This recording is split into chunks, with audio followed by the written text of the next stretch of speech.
From 3,000 feet in the air, we do get a real bird's eye view of the whole San Francisco Bay Area. Right now, we're starting at the Oakland approach, and we're going right up over the bridge towards San Francisco. And in this whole section, that whole bridge is laid out before us just as if it were on a draftsman's table. And certainly it'll be the first thing to catch the eye of anyone coming into the Bay Area by plane from here on. We're crossing the bridge. We're climbing up the 2.5% slope of this upper deck to reach that height 4 miles away of 210 feet above the water. 3 years in the making, the Bay Bridge at $77 million was the most expensive and dangerous project in U.S. history in 1936. Covering 8.25 miles, it was really several bridges in one.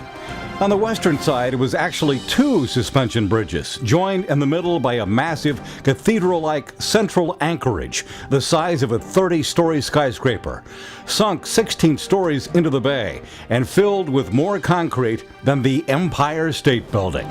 At Yerba Buena Island, engineers and workers had to dig the longest and largest diameter bore tunnel in the world. On the eastern side, the concept was to build a cantilever bridge consisting of a double tower span, 5 medium truss spans, and a 14-section truss causeway.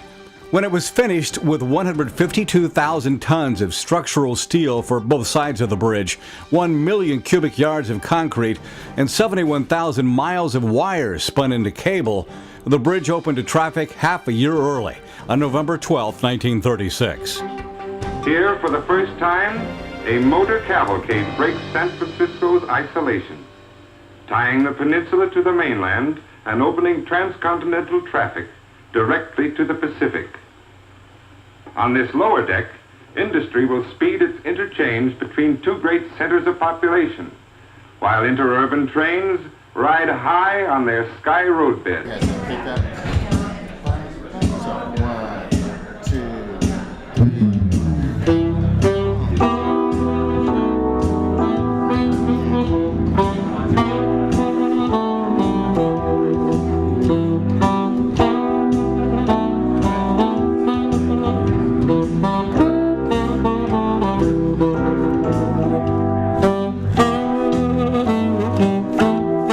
On its anniversary, vintage cars lined Avenue of the Palms. The palm trees and the Bay Bridge reflected on the gleaming trunk of this 1937 Packard. Its owner, Bob McKee, was not quite 5 years old when he crossed the bridge on opening day in the back seat of his dad's 1934 Hudson. The bridge was jammed with drivers who spent the day gawking at this engineering marvel rather than concentrating on their driving skills. It was very exciting for almost a 5-year-old going across there. There were a lot of cars, there were a number of accidents, and we had to go in both directions, obviously, over and back. And it was just a wonderful event, even for a 5-year-old. As I look out these windows and see the view of the bridge, I really do marvel and tip my hat to the spirit of those planners and those visionaries who sought to expand mobility and economic opportunity for those of us in the Bay Area. Rebecca Golly, born on the bridge in 1986 during a monumental traffic jam, cut a cake to celebrate the anniversary. She's invited back for the 100th year celebration.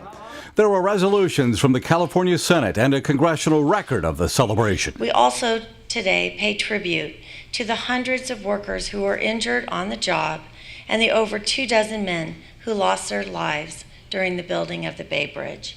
The Bay Bridge's construction provided more than 8,300 jobs for the region, which was hard hit by a 24% unemployment rate back at that time.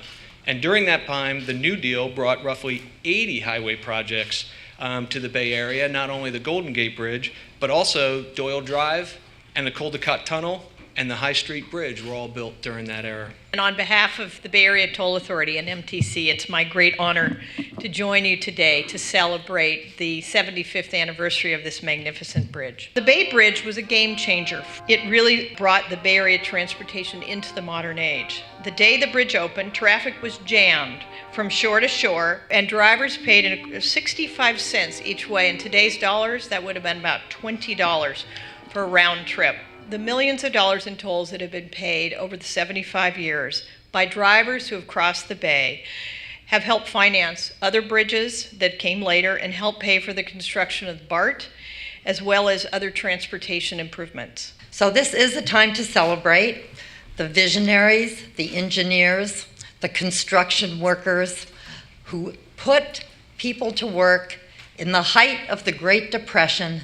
I count myself among the 102.2 million vehicles that cross the bridge each year. This is our workhorse bridge.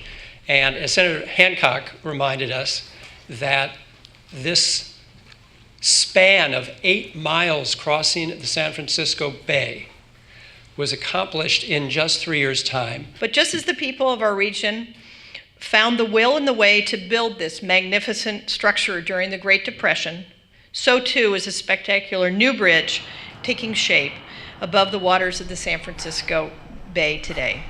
The new Bay Bridge East Span project is not only providing work for thousands of people, from iron workers to engineers, many of whom are in this room today, but it also provides a safer and more efficient connection between San Francisco and Oakland.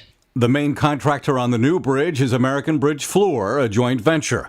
The main contractor on the original span was also American Bridge.